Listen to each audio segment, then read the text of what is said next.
Lots of people have strong opinions about the rise in autism diagnosis, neurodivergent diagnosis, and self diagnosis when it comes to TikTok and social media.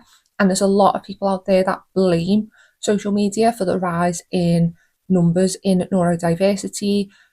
Autism is a massive one. And you'll often see people say, there wasn't this many people diagnosed when I was younger. It's all of these people on Instagram and TikTok. And I've discussed this before. There are many reasons for the rise in the amount of people with autism and neurodiversity, and it's mainly because of more research and an understanding and being able to access the care. So I won't go too much into that right now, but I am maybe I have a different opinion than what people would expect, but I, as a whole, do not have a problem with self diagnosis. I have an official diagnosis. However, I think it's a very nuanced subject, like many of the things that we talk about on this channel. And I know a lot of people out there struggle nowadays, especially with nuance and things not being black and white. But I'm going to try and go into my real issue with the diagnostic TikTok of it all, but also explain why I don't have an issue in general with self diagnosis. So we'll start there because, quite simply, not everybody is privileged enough to be able to get a diagnosis. It can depend on where they were born, their financial situation, how they've grown up, understanding how to access it, having the knowledge and understanding to even know that they could have autism in the first place. So many people, even in the UK, where we have access to free healthcare, the waiting list for being diagnosed on the NHS can be upwards of 5, 6 years. And you combat that with trying to pay privately, which a lot of people can't afford. It's no wonder so many people feel that they should have a diagnosis but do not have one, and they feel connected with so many people. And I think a lot of people's diagnosis journey, when they're outside of the being a child and it being picked up by teachers and parents recommended having it done in school, when we're outside of that, a lot of the people realise that they may have a certain diagnosis because they have access now to people online talking and educating about the disorders. The problem lies in the type of education. I try to keep my videos factual, informative, and although I include my own experiences, I also try to make a point of this doesn't fit for everyone. Just because you have a certain symptom does not mean automatically that you have this disorder. The same as if you search anything on Google, WebMD will tell you that you're dying.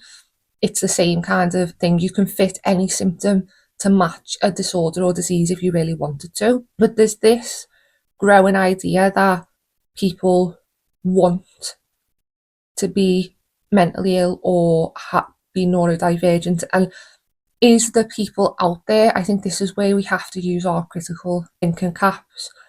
There are people, children out there who maybe on Instagram, like we've seen with certain creators, who I won't highlight because I don't believe in giving people who don't deserve it any attention. But there are people that have been caught out lying with things like Tourette's, autism, I think also DID, lots of different disorders for attention.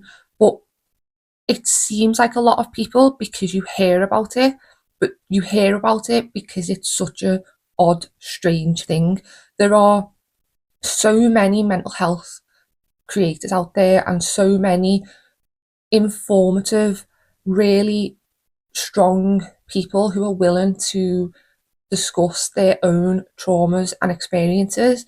And some of them will be popular, many of them will just be like me, who is here, just all I want to do is help others and educate as much as I can in regards to mental health and neurodiversity, trauma, and things like that. But the reason that the ones that get caught out lying become so big is because it's such a heinous thing to do. And I think that we can become clouded by believing that the acts of a few are actually so much bigger than what they are. But it's more the fact that they get so much coverage because of how insane it is to lie about having a disorder. If you look on Reddit, if you look in some of the weirdest places on the internet, you are going to find communities that support everything and anything. Some of the most disgusting things that you can think of, there's probably a Reddit page that has more people than you would like to think in there. But that doesn't mean that everybody in that age group or category think this and believe this. So when we are brushing everybody with the same brush in relation to mental health, autism, and neurodiversity, it's so harmful because I don't want people to feel that they can't share their own experiences through fear of not being believed or being accused of lying because of the negativity of a few people.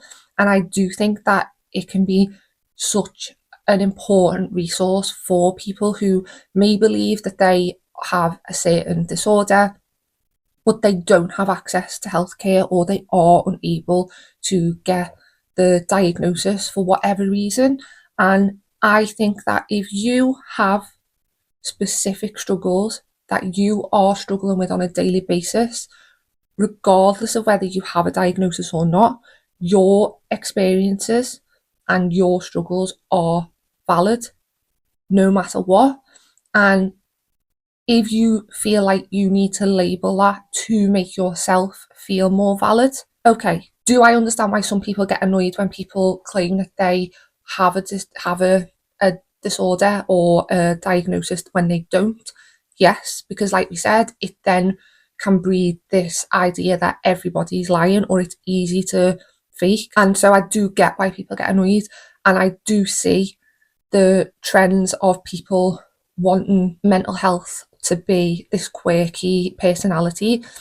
But the thing is, if you struggle yourself with mental health or you've had struggles similar, you see through it anyway. When you see someone posting videos online and they are showing mental health and their mental health struggles as quirky or funny or even like a gift, you can see through that. You know that they are just riding on the wave of a trend and they just get to go back to their normal, non-mentally ill mind once they've made the TikToks and got some likes. And I think that the people that do this are young, and I do think that they will eventually grow out of it. It is damaging.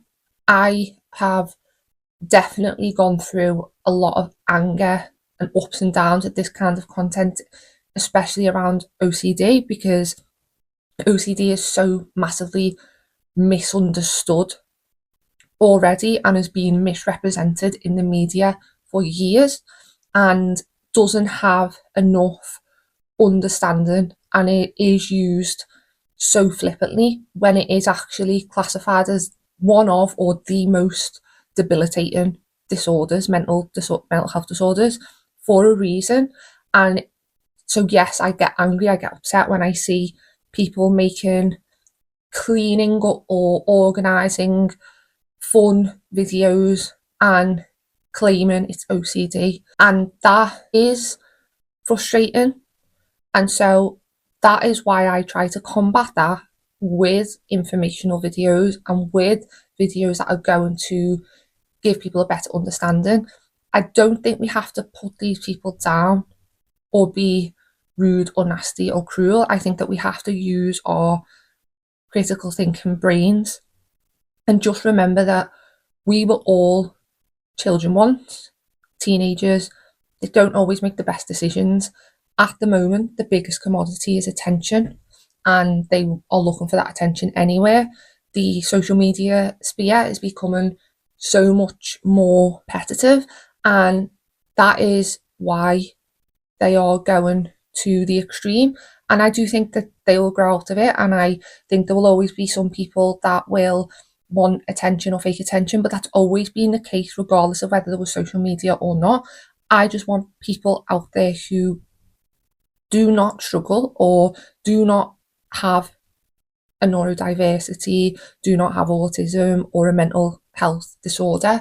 I want them to please remember that when you are looking at someone who you believe is clearly faking or doing something for attention, you are only seeing 5 seconds of that person's life, and it could be that that person genuinely is struggling, but they are just trying to make the most of a bad situation, or they are trying to cope with their disorder and their issue through comedic or creative ways.